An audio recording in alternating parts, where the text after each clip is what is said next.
received some advice from FRA, who is in charge of the jetties and the wharfs that we have. According to the report that we had yesterday from FRA, that they are doing some temporary measures on Savusavu and Nabouwalu jetties. So we should go and do a follow-up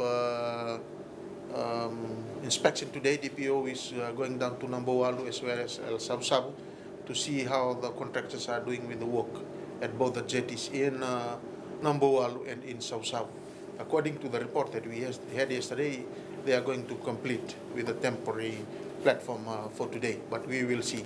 If that is okay, then there will be a joint inspection with MSF and the shipping companies to see if they can continue with their services.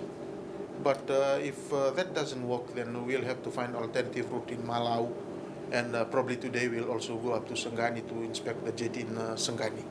We'll just try to have something at the alternative ones, if that will.